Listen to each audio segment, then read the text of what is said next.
పిల్లలకి స్కూల్ పాఠశాలైతే పేరెంట్స్‌కి స్కూల్ పేరెంట్స్‌శాల.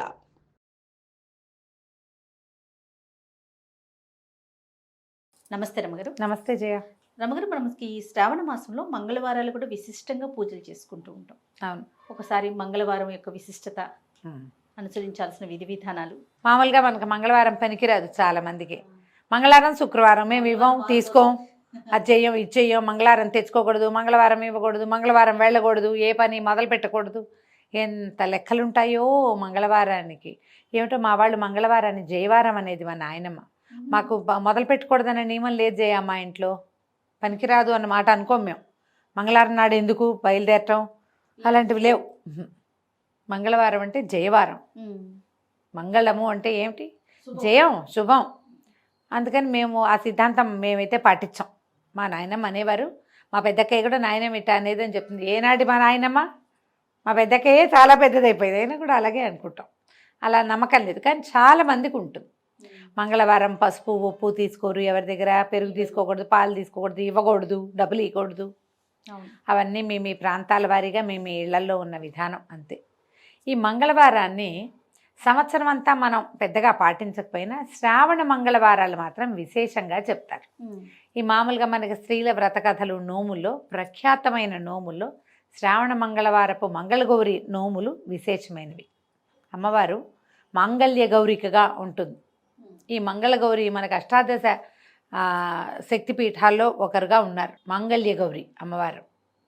అయితే ఈ మాంగళ్య గౌరి అంటే ఈవిడ ఎవరు? మన స్త్రీల యొక్క సౌభాగ్యాన్ని కాపాడే దేవత. ఈ గయలో ఉన్నది అమ్మవారి దేవాలయం. ఎన్నో పురాణాల్లో కూడా ఈ దేవాలయ ప్రాముఖ్యత చెప్పబడింది. అంటే ఇది ఎంత పురాతనమైనది. పురాతన శక్తిపీఠాల్లో మన గయ కూడా ఒకటి, ఈ మాంగళ్య గౌరిక. అయితే ఆమెని ఈ రోజున అర్చిస్తాం. ఇక్కడ అమ్మవారి పేరు విశేషంగా, క్షేత్రం పేరు చెప్పబడదు, కానీ మంగళ గౌరీ పూజా విధానం కనపడుతుంది. సాధారణంగా నిత్య పూజలు చేసుకునే స్త్రీలు ఎలా చేస్తామంటే వారమంతా గౌరీ పూజ, శుక్రవారం నాడు మాత్రమే లక్ష్మీ పూజ. గౌరీని అర్చిస్తే ఏంటంటే ఆమె సర్వమంగళ, భర్తతోటి సగభాగంగా కలిసి ఉంటుంది. ఇది మనం శివపార్వతుల విషయంలో చెప్పుకుంటాం. అక్కడి నుంచి పరదేవత సదాశివుడితోటి కలిసి ఉంటుంది. శివశక్తి స్వరూపాల కలయికే శక్తి.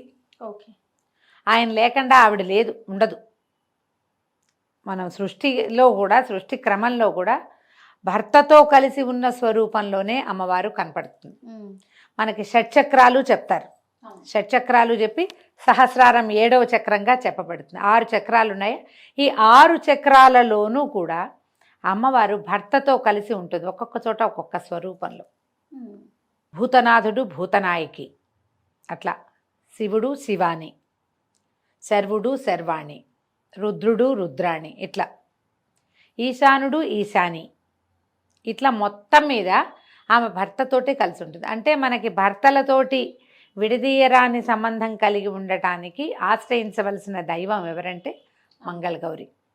ఈ స్వరూపంలో ఉన్న అమ్మని మనం అర్చిస్తే గనక సకల శుభాలు జరుగుతాయి. భార్యాభర్తలకి ఎడబాటు లేకుండా ఉంటుంది, గొడవలు కొట్లాటలు రాకుండా ఉంటాయి. ఏదైనా చిన్న పొన్న సంసారాల్లో వస్తాయి, కానీ అవి చిలికి చిలికి గాలివానలు కాకుండా, సంసార విచ్ఛేది కాకుండా, గృహ విచ్ఛేదాలకి దారి తీయకుండా ఉంటుందని వివాహం అవగానే కొత్తగా పెళ్ళైన పిల్లలతోటి మంగళగౌరి నోము పట్టిస్తారు. కొన్ని ప్రాంతాల్లో కన్యగౌరి నోము విధానాలు ఉంటాయి. 9వ ఏడు వచ్చేసరికి 8వ ఏటో ఇప్పుడు పట్టిస్తారు. ఇది పూర్వమట 5వ ఏట నుంచి పట్టించేవాళ్ళు. ఈ కన్యగౌరి నోములు పట్టించడం ఒక విధానం ఉండేది. ఇప్పుడు మనం ఆ ఎర్లీ పెళ్ళిళ్ళ విధానాలు అవి పోయినాయి కదా, పిల్లలు కొంచెం కాస్త ఈడేరక ముందే మొదలు పెడతారు. ఇంచుమించుగా పిల్లలు పెద్దవాళ్ళు అయ్యేసరికి ఆ నోములు తీర్చేస్తారు. 5 సంవత్సరాలు చేయాలి దీని నియమం, 5 ఏళ్ళు. ఈ 5 ఏళ్లలో ఏటా వాయనాలు పెరుగుతాయి.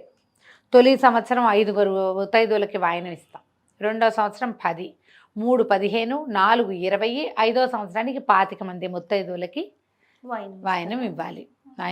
ఇది జాతుల నియమం. కొన్ని చోట్ల ఉంటుంది, కొంతమందికి ఉండదు. బ్రాహ్మణ ముత్తైదువులు అయితే వాళ్ళకే ఇవ్వాలనే నియమం కొన్ని ఊళ్ళల్లో ఉంటుంది, కొన్ని చోట్ల అట్లా ఉండదు, అందరికీ ఇస్తారు. మిగిలిన జాతుల్లో మంగళగౌరి నోములు పట్టుకున్న వాళ్ళకి ఆ నియమం ఉండదు. ఎవరికైనా సరే కాళ్ళకి పసుపు రాసి బొట్టు పెట్టి కాటుకిచ్చి వాయనం ఇవ్వటం విధానంగా కనిపిస్తుంది. దీనికి కూడా ఏంటంటే మన వరలక్ష్మి వ్రతంలో ఎట్లాగో ఇక్కడ కూడా అలాగే ఈ మన తోర పూజ ఉంటుంది. ఈ పూజ చేసుకోవటం, దీనికి మంగళగౌరి వ్రతాలకి నియమంగా చేసేవి ఏంటంటే ఆవునేతి దీపాలు. ఆమె ఆవునేతి దీపాలలో ఉంటుంది మంగళగౌరి. స్వచ్ఛమైన ఆవునేతితో పెట్టిన దీప కళికలో ఆమె ఉంటుందన్నమాట మంగళగౌరి. ఆమెకు అత్యంత ప్రీతిపాత్రమైన స్థానం అదట. తర్వాత ఏం చేస్తారు, ఆవునేతి దీపాలు, ఆ దీపాలు కూడా చలిమిడితో దీపారాధన, శనగలు నివేదన, పాయసము పులగము నివేదన చేస్తారు.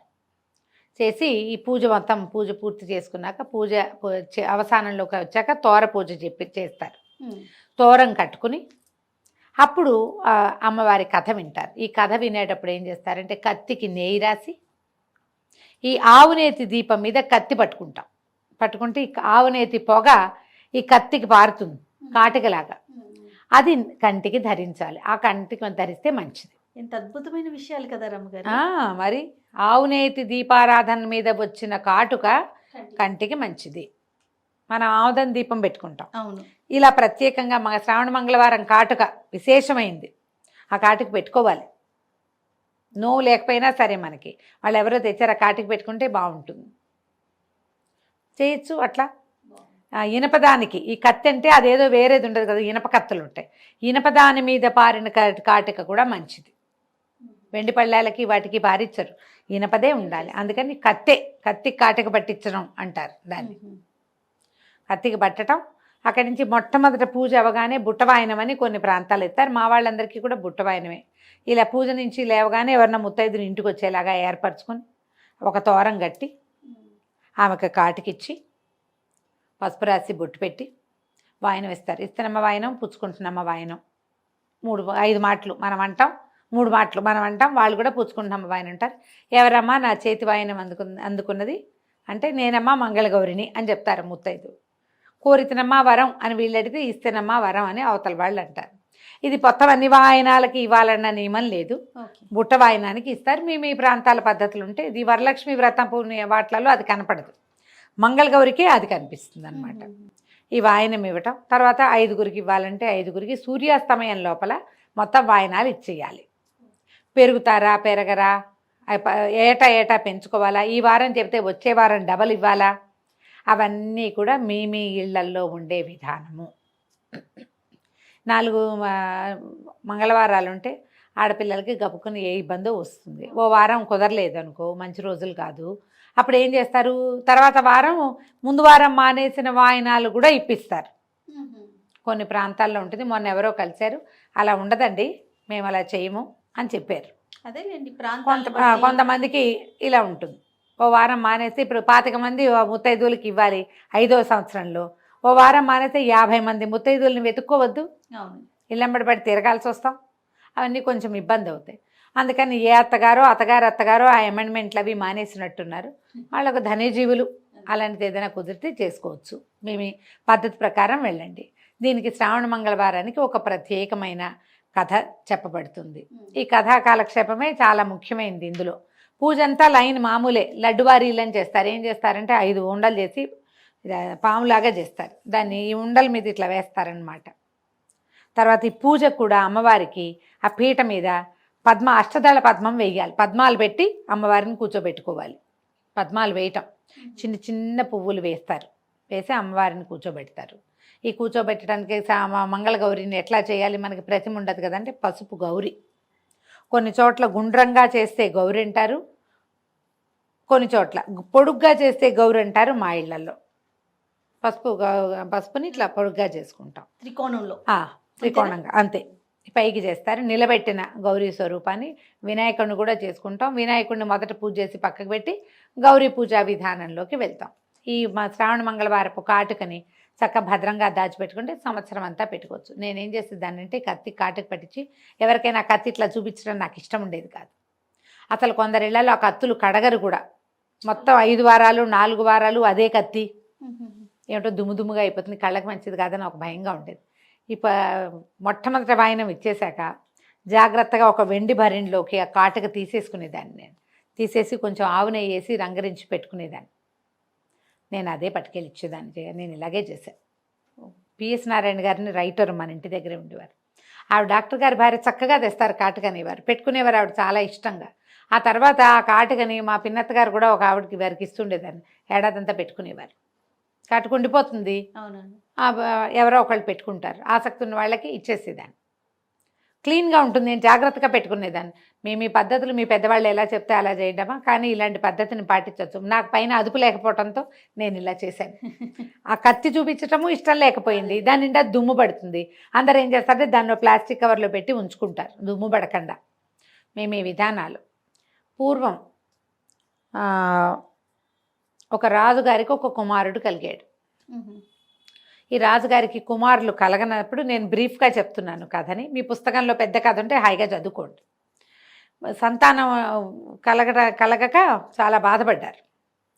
బాధపడితే ఏమైందట, సరే రాణి గారికి ఒక సన్యాసి వరం ఇచ్చాడు, ఫలానా దేవాలయంలో మామిడి చెట్టు ఉంది, మామిడి పళ్ళు కోసుకో, ఆ మామిడి పండు కోసుకుంటే సరిపోతుందంటే ఈవిడ ఏం చేసిందట, మామిడి పండు కోసుకోవటానికి పక్కనున్న పుట్ట మీద కాలు పెట్టి ఎక్కింది.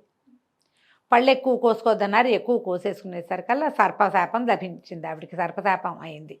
ఏమిటి, అల్పాయుషు గల కుమారుడు పుడతాడు నీకు అని.